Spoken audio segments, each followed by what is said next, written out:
Dalam rangka memperingati Hari Lingkungan Hidup Sedunia, pemerintah Kabupaten Gorontalo mendeklarasikan komitmen terhadap kelestarian lingkungan bersama seluruh stakeholder dan Forkopimda. Kegiatan ini ditandai dengan pembagian bibit pohon oleh pemerintah Kabupaten Gorontalo beserta stakeholder. Selain membagikan bibit pohon, pemerintah juga membagikan hand sanitizer dan masker kepada pengguna jalan yang melintas di kawasan Pakaya Tower. Pembagian bibit pohon kepada masyarakat ini bertujuan agar masyarakat ikut melestarikan lingkungan yang saat ini mulai rusak akibat ulah tangan manusia itu sendiri.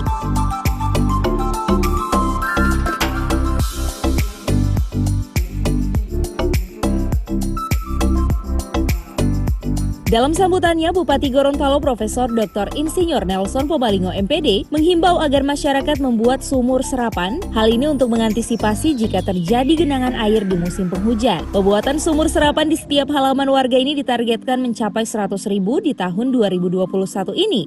Kalau terjadi hujan, air mengalir ke dalam tanah dan itu akan mengurangi pertama banjir dan yang kedua memperbesar jumlah kapasitas air tanah kita. Itu sederhana, tidak terlalu menggunakan biaya besar. Kemudian kita pakai itu yang kita pakai kerikil sedikit dan itu yang kita gunakan dengan baik. Nah, ini yang saya minta. Saya berharap aja kita menjadi model, kita menjadi contoh seluruh dinas. Saya untuk Kabupaten Gorontalo ini dinas-dinas semua sudah ada, mohon dicek kembali karena itu kalau tidak salah 3 tahun yang lalu kita sudah buat, jangan-jangan sudah bertimbul. Nah, silahkan dicek dan saya minta diperbaharui dan yang belum ada tentunya dibuat dari BRI, dari Bank Mandiri dan sebagainya. Nanti suatu saat Dinas Lingkungan Hidup mengecek semua termasuk di DPRD apakah sudah ada tidak.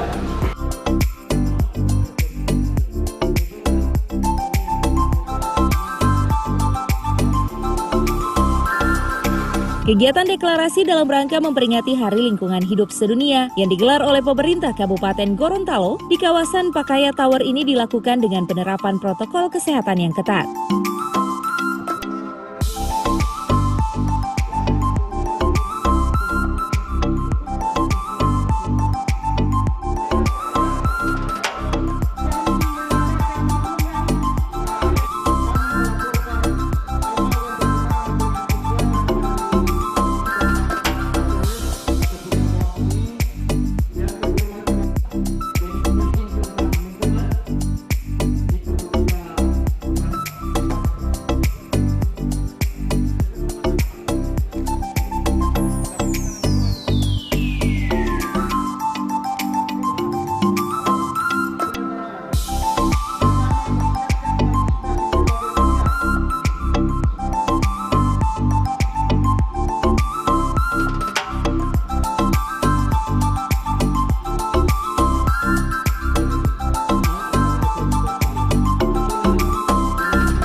Tim Liputan Advertorial Mimosa TV.